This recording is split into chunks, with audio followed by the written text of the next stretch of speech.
They say the jungle keeps secrets no man should ever know, that when the thunder cracks and the rain pours like blood from the sky, something awakens, a creature born of lightning, a demon with feathers of ash and eyes that glow like fire.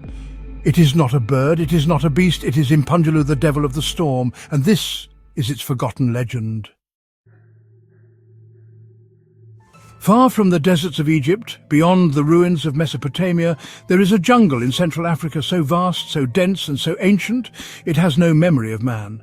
Here, deep in the green heart of the Congo Basin, a legend has haunted the dreams of tribes for centuries. They speak of Impundulu, the lightning bird. In the dead of night, when the clouds gather and thunder rolls across the canopy, the people know to stay inside. They whisper prayers, cover their children, and leave offerings of blood and bone at the edge of the forest. Because Impundulu is not just a storm spirit, it is a vampire, a creature that feeds on human blood, and worse, it obeys a master. To understand the horror of Impundulu, we must understand the women who summon it. In the traditions of the Tsonga, Zulu and Venda people, there exist witches called Isangoma, spiritual healers, seers, and sometimes servants of darkness. But some among them, the ones who craved power, turned to darker forces. They struck pacts with spirits, they sacrificed to shadows, and in return they were given familiars, not cats, not owls, but something far more terrifying, Impundulu. The stories say it appears as a massive black bird, larger than any eagle, wings crackling with lightning, talons sharp enough to pierce bone. But when it chooses to, it can transform into a handsome man, seductive, mysterious, deadly, and always loyal to the witch who owns him. But there's a cost, because Impundulu never dies. It passes from witch to witch, a cursed inheritance of power and terror. According to the oral legends recorded by early missionaries and explorers in the 1800s, the first known tale of the Impundulu dates back to a time before written history. The story goes like this. A young healer named Nambitha, rejected by her village for practicing forbidden rituals, fled into the jungle during a great storm. There she was struck by lightning, but survived. When she awoke, a bird sat beside her. It was massive, its feathers burned at the edges, its eyes glowing faintly red. It spoke no words, but followed her, obeyed her, killed for her. She had become the first known mistress of the lightning bird. Under her command, Impundulu brought storms to her enemies, sickness to her rivals, and death to those who dared cross her. By the time she died, her legend had become a nightmare passed down from village to village. And Impundulu, it disappeared into the forest, waiting for its next master. In the 20th century, anthropologists began to record the stories surrounding Impundulu, often dismissing them as simple mythology. But something strange kept happening. Villagers across Zimbabwe, South Africa and Malawi reported lightning strikes that only hit specific huts, often the homes of healers or rival clans. Dead animals would be found drained of blood with no wounds. Cattle would panic for no reason, especially during storms. And in rare cases, people were found paralyzed, their skin pale and cold, their eyes wide open in terror, as if something had sucked the life from them. In 1937, a colonial doctor in KwaZulu-Natal recorded the testimony of a woman who claimed her sister was killed by a man with lightning in his hands. That man, she said, turned into a bird and vanished into the sky. Was it hallucination, trauma, or something ancient and very real? The legend of Impundulu is more than just a ghost story. It's a tale of power, sacrifice and control. According to folklore, a witch who bonds with Impundulu must feed it regularly. Not just meat, but blood. It's a hunger that grows with each passing generation. Some say the witches who owned Impundulu were cursed to become vampires themselves. That over time, their eyes turned yellow, their teeth sharp, and they could no longer survive without feeding. In certain villages, Children born during lightning storms were watched closely, for fear they might be chosen by the bird. And in others, entire families were exiled after rumors that their ancestor once controlled the devil bird. The fear was real, and it still is. What if Impundulu was more than myth? What if the creature still exists, hidden in the vastness of the Congo, striking only when summoned or hungry? What if lightning isn't just a natural force, but a summoning call? It always starts the same way. A crack of thunder, a sudden downpour, and then silence. In many villages scattered across the Zambezi River, there are still stories of people who vanished during storms. No screams, no struggle, just gone. But some return. They appear days later, wandering out of the jungle, clothes torn, eyes blank, skin ice cold, and when they speak, if they speak, they whisper one word, Impundulu, not a name, a warning. According to these survivors, they were taken, not by men, not by animals, but by a shadow with wings, a being of lightning that feeds on life and leaves emptiness behind. There's something disturbingly unique about the legend of Impundulu compared to other mythical beasts. It is not a wild creature. It doesn't roam aimlessly or kill at random. It serves. The witch who owns it can send it to destroy rivals, to paralyze enemies, to create storms, or to bring death in silence. But this power comes at a cost, because once the witch bonds with Impundulu, the connection is forever, even in death. Some say that when a mistress of Impundulu dies, her soul is dragged into the bird's storm realm, trapped in lightning, screaming for eternity. Others claim the witch becomes part of the creature, her hatred, her hunger, fused into its very bones. That's why Impundulu becomes stronger with each generation, because it carries not just the power of the storm, but the memories of every soul it has ever served. In 1974, a series of murders shocked the countryside of Limpopo. 5 men, all herbalists, were found dead in a single week. Each corpse was discovered in a circle of ash, with strange burn marks on the skin, no fire nearby. Their blood was completely drained. The police blamed animal attacks. Locals, however, knew better. They whispered of a group known as the Black Sky, a secret cult that worshipped Impundulu not as a tool, but as a god. Led by a woman named Mama Nyoka, the cult was rumoured to sacrifice animals and sometimes people during thunderstorms, hoping to bind the bird to their will. Nyoka vanished shortly after the 5th murder. Witnesses claim she walked into a storm and simply disappeared. Some say she was taken by the bird. Others believe she became its new mistress. To this day, when lightning flashes over Limpopo, some still drop to their knees and pray, "Don't look up, don't call its name, don't give it a reason to choose you." Could there be a real creature behind the Impundulu myth? Some researchers have tried to find answers in science. One theory suggests the legend may have originated from sightings of the southern ground hornbill, a large black bird with a thunderous cry and bright red markings. But that doesn't explain the blood draining, the lightning, or the transformation into human form. Others propose a psychological theory, that Impundulu is a cultural embodiment of fear. Fear of the storm, fear of betrayal, fear of unseen power. But what about the coincidences? The lightning strikes that target specific families, the unexplainable deaths, the testimonies from people who had no contact with each other, yet described the same creature. Too many dots connect for this to be dismissed entirely, and perhaps science has simply not caught up with something older.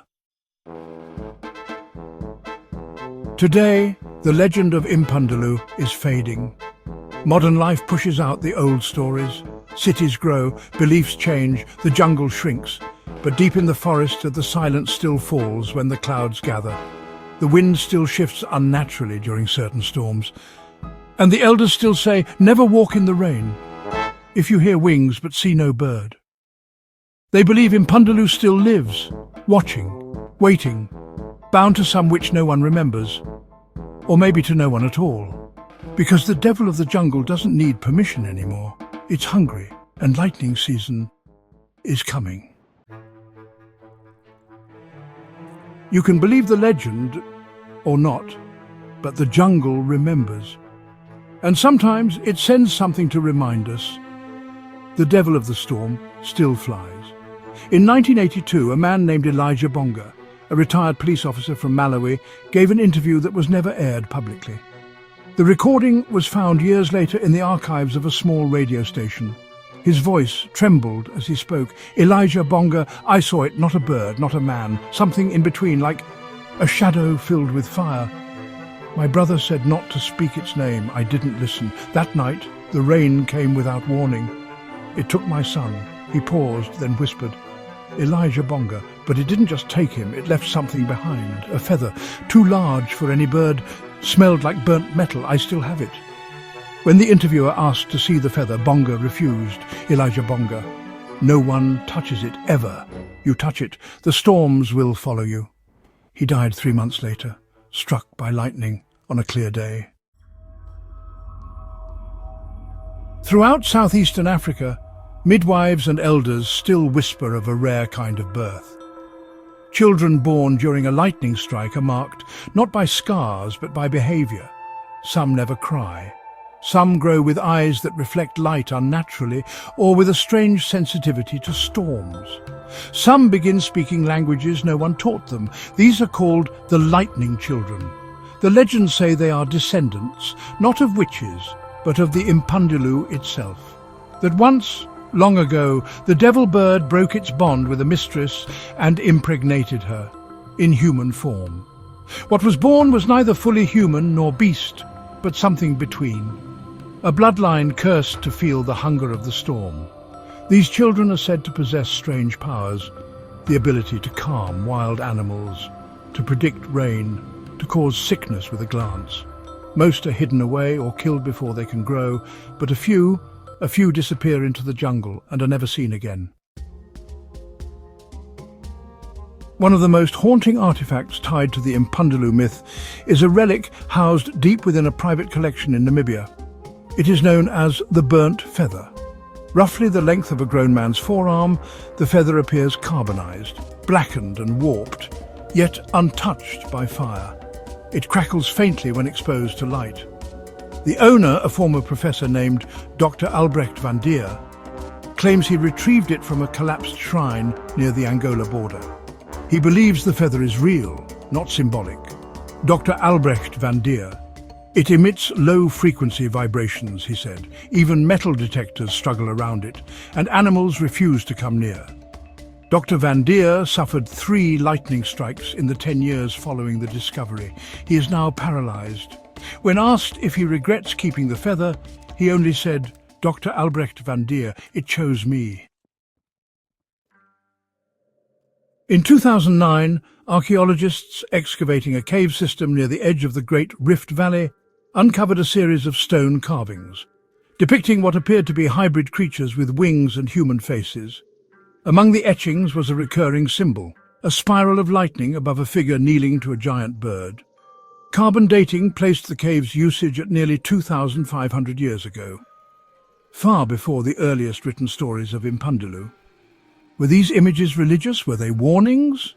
One carving stood out. It showed the bird holding a human figure, but not in talons, in its arms.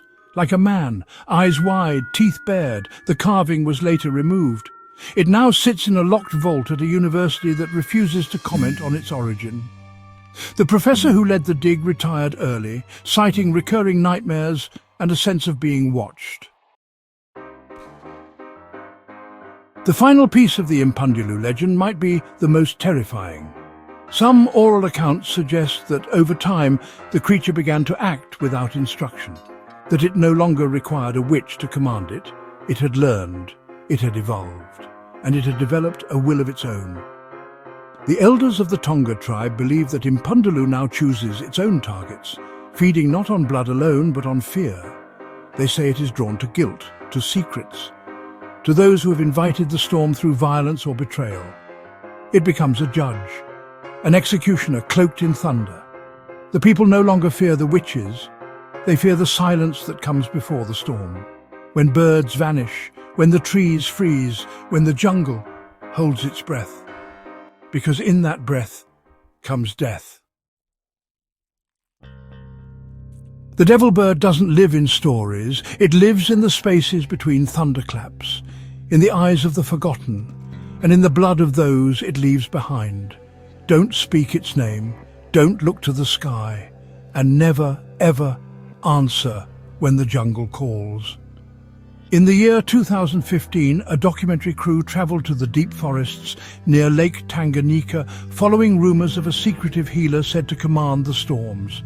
They found her, an elderly woman named Makala. She lived alone in a wooden hut surrounded by scorched trees, no electricity, no phone, no visitors. But what struck the crew most wasn't the setting, it was her eyes. They glowed faintly in the dark, reflecting lightning that hadn't yet struck. Makala refused interviews, but she allowed them to stay the night, on one condition: no cameras after sundown. That night the storm came, fierce, sudden, and the crew reported seeing something outside. A figure, human in shape, feathered, floating above the ground. The next morning Makala was gone. So was one of the crew.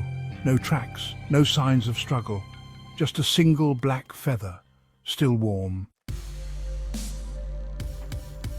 Locked away in a vault beneath the archives of a long-abandoned Catholic mission in Mozambique lies a book never meant to be read. Its cover scorched leather, sealed with copper clasps. Its name, written in a forgotten dialect, translates loosely to the Covenant of Fire. Inside are handwritten entries by a 17th century missionary named Father Elias Duarte. He details his discovery of a demon bird worshipped by heathens, his efforts to baptize the creature with fire, and his descent into madness. He writes, "I thought I could banish it with God's name, but it is older than God. The sky is its altar, the blood its only prayer." On the final page, a drawing appears. The bird, wings wide, eyes glowing, mouth open. But the ink used isn't ink, it tested as human blood, no one knows whose. In 1997, a prisoner known only as the Screamer was admitted to a psychiatric facility near Lusaka. He claimed to be over 130 years old, had no fingerprints, no birth records, but spoke 6 tribal languages fluently, including several no longer in use. He told staff he was once the master of the Impundulu, but had broken the bond, that the creature still hunted him, across generations, across lifetimes. His skin bore hundreds of scars shaped like feathers, and he never slept. One night, during a power outage and heavy storm, the staff found his cell empty. No broken door, no tunnel, no blood. Only this carved into the wall: the Screamer, it has forgiven nothing. What if every myth begins in truth? What if the story of Impundulu is not a tale meant to entertain, but a warning passed through time? Look at the pattern. Creatures that serve and then rebel. Lightning that strikes where it shouldn't. Blood that disappears without a trace. Testimonies from centuries apart, describing the same being. The jungle doesn't forget. It stores memory and roots in wind, in shadow, and some shadows, once born, never die. The Impundulu may not perch on rooftops anymore, but perhaps it has found a new form. Maybe it no longer needs feathers. Maybe it travels now through wires, through screens, through stories, because every time you speak its name, you bring it back.